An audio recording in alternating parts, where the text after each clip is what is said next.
Now, the cholera outbreak in Hammanskraal has claimed the lives of 17 people. This bacterial outbreak, while grim, is not surprising. And this is according to Dr. Aslam Dasoo. He is the convener of the Progressive Health Forum. He says the city of Tshwane, with its budget of 2.5 billion rand that will be needed to fix the Rooiwal water purification system, but it says they only have 450 million rand for this purpose to repair the infrastructure. But Dr. Dasoo, you of the view that the authorities who are well aware of this perennial problem over a decade should be personally held liable. Good morning to you. Good morning. Yes, certainly. I think when you consider that the problem has been existing since 2005 and that successive administrations of the Tshwane municipal government have come and gone without addressing it in the slightest, and where it's pretty obvious and that the consequences are predictable and almost inevitable, and this is one of the most deadly consequences, was always a risk, then certainly there has been a complete dereliction of duty here. And very importantly, to understand that these councillors get they have an immunity almost to being prosecuted or to being held accountable by the fact that they are appointed by their parties, they're elected into office, creating a distance with people, and of course that the state will pay for any defense that they may need to raise. But it doesn't get away from the fact that the absolute criminal neglect of this wastewater system, one wastewater system in the capital city of the most industrialized country on the continent, could not be fixed by these people. And when the relatives of those who have lost loved ones eventually understand that their deaths were completely and utterly preventable, then their anger will be real. And I think that must be directed at those who are responsible in the same way that the Life Esidimeni process unfolded with the Moseneke inquiry and the inquest currently underway.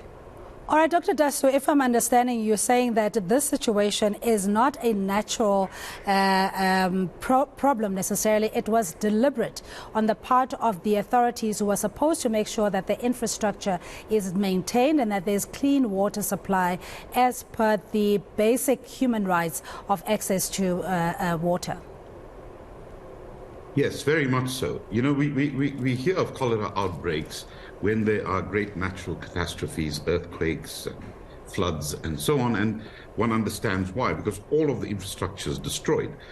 Here, the only thing that keeps a developed area free of cholera is piped potable water and wastewater management. And the city failed to provide both. And so when these systems collapse, it is just a matter of time before a deadly disease will manifest there. And cholera, as we know, has been around for so long. Our neighboring countries have it endemically, and we do have occasional, very sporadic outbreaks in South Africa, which are quickly contained. One hopes that this will be similar, but it's very unlikely, given the fact that the entire Hammanskraal wastewater management system has been, through criminal neglect, allowed to deteriorate.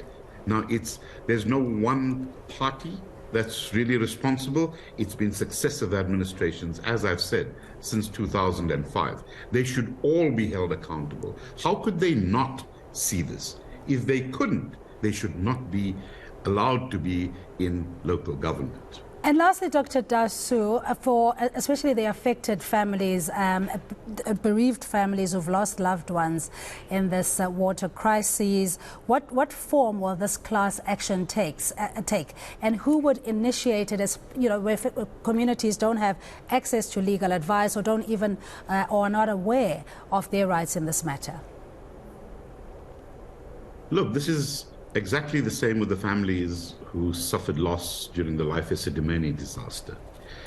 We are not a legal NGO or anything of the sort, but we do know that local legal organizations in Hammanskraal are considering this.